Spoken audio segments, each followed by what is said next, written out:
down away from your ears. There you go. Now let them protract and retract. Squeeze the shoulder blades together. Pause. That's it. Get what you can. Perfect. So that would be a pulling mechanical drop set. What's up, guys? So we are making another video today where Noah gets to be the subject matter. Very lucky for him. Yeah. Today's video is going to be all about mechanical drop sets. So they are basically a hypertrophy technique that is really time efficient. And the reason I kind of wanted to do this one is because this can be a really cool method. A, if you're just very time restricted for your workouts. B, let's say you're like going on vacation, you've got like your typical like hotel gym, that type of thing. You've got like 50-pound dumbbells, a bench, and like a cable machine to play with. Like, how do you have a productive workout, and how do you do that without taking up like 3 hours of your family's vacation time? This is a way that you can do it. So we're going to run through a couple of different mechanical drop sets to basically give Noah a bit of like an all-round, all-over body workout with very limited kit, very limited weight, and hopefully that gives you guys some inspiration for much of the same. So the first thing that we're going to do is an incline / dumbbell flat press mechanical drop set. So what I would like you to do is grab a weight that is probably going to be challenging for like, let's say like 12 to 15 reps on a high incline. So as you're doing that, I did train this morning, so we might. Yeah, he's getting his excuses in already, right? I did. The thing when we're setting up mechanical drop sets is in this scenario, we're gonna go through 3 different variations. So we're gonna go through like a high incline, a low incline, and a flat dumbbell press, right? When the variations that we're using need to be progressively easier as we go through, but not so much easier that we end up doing 1,000 reps, right? So for now, let's just do like 8 to 10 and let's see where that weight kind of feels for you. Like whether it's going to be challenging enough, right? So we want him to just get a feel for what's going to be a challenging weight, because what we want to do is make that initial set on the first variation, let's say like RPE 9, right? And then from there, we're going to basically move to the slightly easier variation and do a max number of reps, and then move to the slightly easier variation again, do a max number of reps there. That was supposed to be RPE 9? No, it will be when we do it for you. Okay. How did that feel? It felt fine. Okay, so we'll stick with those. We'll make life harder, because, you know, if someone's in an average hotel gym, this might be all they have, right? And let's say they're pretty strong, right? Case in point. Then you got to make do, right? So what we're going to do to make this more interesting, let's say we're going to have Noah do all of his reps with a 5-second eccentric, okay? And that's going to include not just the initial variation, but the one that comes after and the one that comes after that, right? So we're going to do 5-second eccentrics on here until you feel like you're at RPE 9, which basically means you could do 1 more good rep, maybe 2 if there was like a gun to your head. You're going to lean forward. I'm going to put the bench down 1. You're going to go straight back in. You're going to do low incline presses, 5-second eccentric again to failure. And then we'll put it flat and we'll do the same thing. Okay? When you're ready. That's it. So 5 seconds on the way down. Tuck your elbows in and forward. That's it. So tucking the elbows in and forward is going to put more on your front delts here, okay? And allow you to get more range of motion. So it's almost like you're trying to like touch your elbows together in front of you as you bring. There you go. Good. So focus on that now as you bring it down. Slow it down even just a touch more. So again, this initial set, you would ideally push it to like an RPE 9. The reason for that is we want him to be fatigued enough so that when he goes into the next variation, he's not going to be there getting like 20 reps, right? Because that's going to make it inefficient for reasons that we can talk about in a moment. Good. So you just go until it feels tough. And who knows, maybe we'll have to fast forward through this bit because you end up being super strong and getting loads of rep. We can do 1 more. One more? To get there.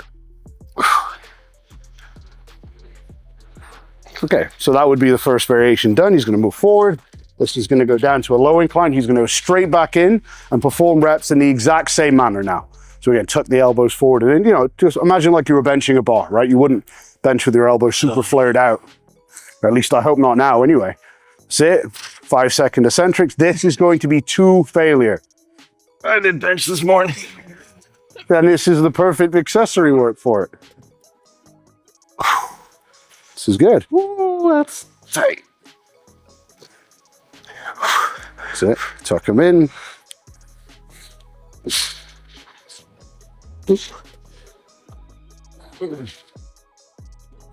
Come on. Resting just means you end up getting more reps and you're here for longer. That's it. Keep the 5 seconds on the way down. That's it. We got one more there at least. Don't cut the 5 seconds short. You're right. I keep forgetting. All right. That's Okay, down. And then final variation, flat dumbbell press, straight back in. Longer you rest, the more reps you end up getting in. You're just here for longer. That's it, right. 5 seconds still, 5 seconds. Remember, this is your hotel gym. This is all you've got to train with. So you got to milk it. And Holiday Inn. Yeah, that's it, right? You get you and like Edith on the treadmill, right, before she goes out to bingo for the day, whatever. You got to scare the crap out of her. Yes. That's it. 5 seconds, 5 seconds. Ooh. Oh, yeah. Perfect. And have a rest. So why is that useful, right? Now, why am I making you do this? So obviously, limited equipment, still need to get a good workout. But the goal in a perfect world, and this actually worked out quite well there, we don't want to be getting, like, say we get like 12 on the first variation. We don't want to be getting like 12 and 15 and then 12 and 15 again, because remember, it's really only the last like 5 or 6 reps of your hypertrophy set that actually really do something for you. So like if I'm doing 20 reps to get those 5 or 6 good ones, it's kind of wasted. I'm not saying high rep training is useless, but you know, if we can make it more efficient, why not? So here, this is a good example because dropping that, whatever that is, 30 degrees of an incline made it just easy enough that you could keep going, but not so easy that you were just repping it out super easy, right? So like in a perfect world, you'd get whatever the target is at the top, I would say something like 8 to 10, and then you'd get no more than 6, and then no more than 6. In a perfect world, obviously sometimes you got to make do, right? So if you've got limited load, you can do it with like slow eccentrics with pauses, you know, all this interesting stuff, right? So how do you train legs in a hotel gym, right? With Similar way. Yeah, very similar, right? So what we're going to do here is go through 3 different movements for your quads.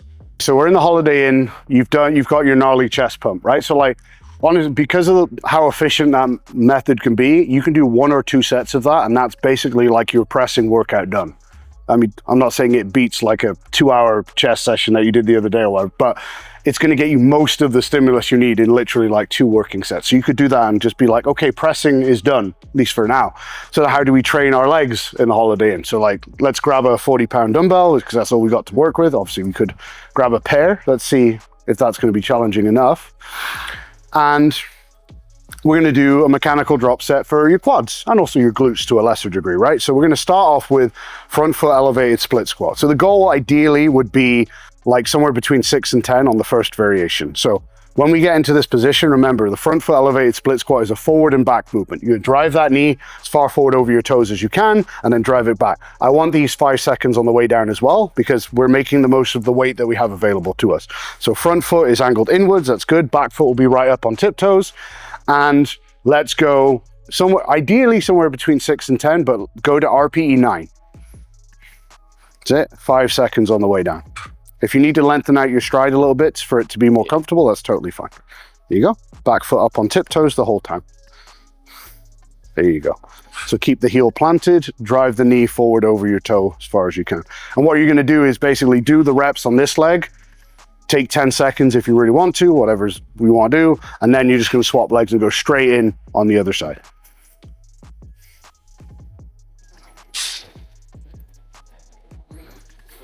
That's it, nice and controlled.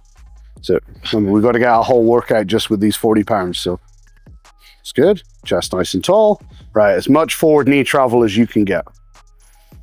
Good, that's it, take your time. Keep your shoulders level. Okay, so again, go to reasonably tough. And then what we're gonna do, as soon as he's done on this leg, we're gonna swap to a B stance squat. So when you grab one of those dumbbells, hold it like a goblet squat. Yeah? Now, keep your feet on the floor. We're gonna go to this position here. This is your B stance, okay? So your back foot, the toes of it are kind of in line with the heel of your front foot, right? Now, 5 seconds down, B stance squats. So obviously most of the, this is like you can go 5 seconds down. So this is like a pseudo unilateral exercise. So like 80% or so of the work is going to be on that front leg, all right? So this back one, keep it up on tiptoes the whole time. So that never touches the ground. Keep it nice and slow on the way down. And he's going to keep doing reps here until that gets reasonably challenging. Ideally, it would be like to failure or whatever, but he did also train this morning and yesterday, so we're trying to go a little bit easy on him. And then once it's challenging, all he would do then is swap over, put the other leg forward, and then do the same thing on that side. That's it. I'm feeling a pump. Good. That's it. Now back foot up on tiptoes, front foot should be angled inwards across the body. That's it. Keep that slow tempo on the way down. You don't have to do a slow tempo, but in this scenario, we're trying to make the most out of that 40-pound weight. You know, you could add pauses, you could do all sorts of other things to make things more difficult, but this is a really easy and convenient way that you could do that. And then what Noah's going to do once he gets to, you know, the suitable difficulty on this, what he's going to do then is perform heels elevated goblet squats with that same load. So he's going to spin around, put his heels up on the platform here, get in a nice narrow stance, bring the dumbbell up to his chest, and he's going to do slow heels elevated goblet squats, 5 or 6 seconds down. Again, ideally, you would go to failure on this in a perfect world, because, you know, say we're only working with 40 pounds, we're trying to make the most out of doing like 1 or 2 work sets, so we would go to failure on the second and third variations. Not that we're going to necessarily make Noah do that today, but when you're doing it for yourself, that would be what you do ideally. This is good. For the viewers, it's also 80 something degrees in here, and we just shot a hour-long deadlift video, so I'm sweaty. Yeah, that's fun. Oh, okay. Ooh. All right, we're about there. And you got one more? Yeah. Perfect, and relax. So that is an example of mechanical drop set that we could do with absolutely minimal load that would give his quads, I would like to think, a pretty good workout there. Okay, so next one, we're gonna move on to pulling muscles. Okay, so we're gonna finish Noah's Holiday Inn workout with a pull mechanical drop set, because we've done push, we've done legs, so let's do pull and give him a whole body workout. So we have an incline row. What we're going to do here is start off with a neutral grip and focusing more on pulling back towards the hip to work on his lats more. And then what we're going to do then is shift the bias more towards the upper back then and the traps by going from that to a pronated row, where we're going to purposely have him flare the elbows out a little bit more. And then the last movement that he's going to do is going to be an incline shrug. So we're going to stop the row entirely and just put it all on the trap. So to mix it up a little bit, and because this tends to work better for pulling movements anyway, rather than the slow eccentric, I want you to do all of these with like a 2 or 3 second pause at the top. So again, like, you know, this might be all the weight you have to work with. So that's how we're going to make it difficult. Like 2 or 3 seconds, peak contraction, focus on squeezing the muscle hard as you can. Since there's nothing to really change here, like you have to change stance or the bench, take like 10, 15 seconds if you feel the need between the variations, just to give yourself a tiny bit of a rest. And also maybe to let your grip just kind of relax a bit too, so that doesn't end up being a limiting factor. So feel free to jump in. So remember, it's starting off with neutral grip, so that means palms are facing towards each other, and you're focusing on kind of rowing in like an arc motion back towards your hip. 3 second or 2 second, 3 second pause with your elbows kind of squeezed right in towards your side, okay? And again, what we would ideally do with this first variation, which should be the mechanically hardest variation, would be to push to about an RPE of 9, give or take. So not quite failure, but maybe one really good rep in the tank, maybe 2 if we absolutely had to at most. And then we move on to the second one. You say when you're getting close. These are good. And then what we do then by shifting to the pronated grip is shift the emphasis more into the upper back and the traps, rhomboids, etc., which for most people is going to be mechanically stronger, but not so much. Okay, take 10 seconds.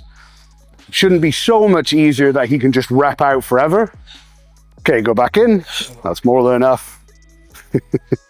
Right, pronated grip. So your palms facing back towards your feet. Focus on flaring your elbows out a bit more now. That's it. And that's it. Pause at the top. So again, remember, if we want this to be nice and efficient, we don't want to be getting a whole bunch of reps on these other variations. You know, like 3, 4, 5, 6 is totally fine.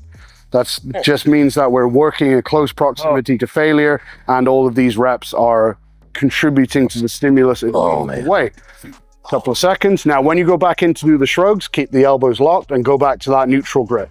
okay? And then hold that peak contraction there at the top for me. That's it. So back in, try and round the shoulders forward at the bottom, like get as much range of motion as you can, let them drop, and now retract hard as you can. Keep the shoulders down away from your ears. There you go. Now let them protract and retract, squeeze the shoulder blades together. Oh, pause. That's it. Get what you can. Perfect. So that would be a pulling mechanical drop set. Now, you know, let's say your hotel gym was really swish and had like a lat pull down. If you wanted to like bias your lats more, you could totally do that. You could do something like going from a wide grip pull down to a regular pull down to a close grip supinated pull down, for example, or like a straight arm pull down into a wide grip pull down. You know, you can really play around with this and make a 1,000 different variations if you want. You know, if he was going to the beach and wanted to look good, we could do one for curls. You know, you could go like a Zotman curl or a reverse grip curl into a supinated curl into a hammer grip curl. And like I said, 1 or 2 hard sets of that is going to be all that muscle needs. So like what we just did there is a really adequate good workout if it's pushed the right intensity. You know, if you did 2 work sets on each, that's maybe like a 40-minute workout at most. You know, you don't really need to warm up much for that stuff, right? Yeah. So hopefully that gives you a little bit of inspiration about some stuff you can put into your hypertrophy training. It's not just useful for when you're traveling, but it does also happen to be super time efficient and a great way of taking advantage of minimal equipment if that's a situation you find yourself in. As always, thank you for supporting Elite FTS.